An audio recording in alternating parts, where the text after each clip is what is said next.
Hi everyone, welcome to the visual guide for the Fist of the Sun normal, also known as A5 or M1 or whatever nonsense people are coming up with now. But good news everyone, with this guide there'll be no monkeying around because wiping is for the birds. My name is Ms. Tech and I'll be your raid guide. The first thing you'll notice are the 4 syringes around the outer edges of the arena. On normal mode, 2 syringes will be active throughout the encounter and, when triggered, will drop puddles of goo that will help you deal with various mechanics. When you first pull, you'll notice a pillar spawns in the center of the room with a purple AoE circle around it. Standing in this pillar will damage and debuff the affected player, but also activates the syringes to plop down goo puddles. The red goo puddle will turn any players in it into gorillas, while the purple goo puddle turns players into birds. Each time a player transforms, they'll gain a stacking debuff that warns of consequences if the stack reaches too high. I've watched this go up to 6 or 7 on normal mode without anything too crazy happening, and I do believe the maximum is 12, but be careful. These animal forms will be used to handle specific mechanics, so keep them in mind for now. We begin the fight as Twinkledinks transforms into a massive beast. In this form, he hits quite hard,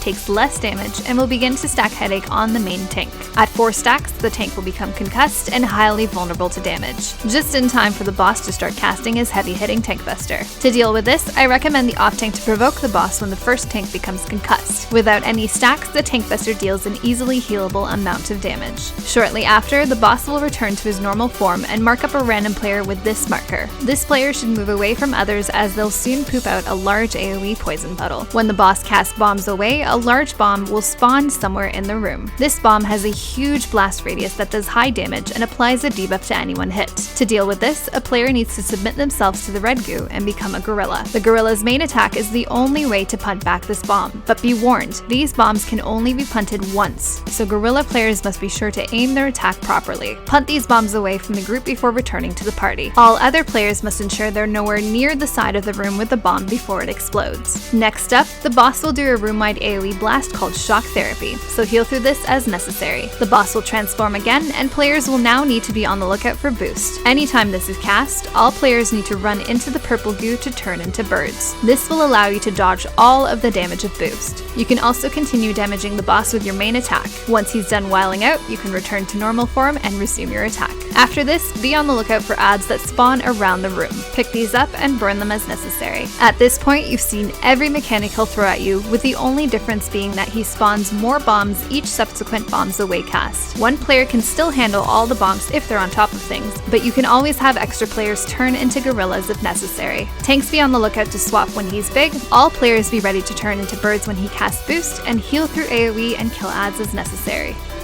And there you have it.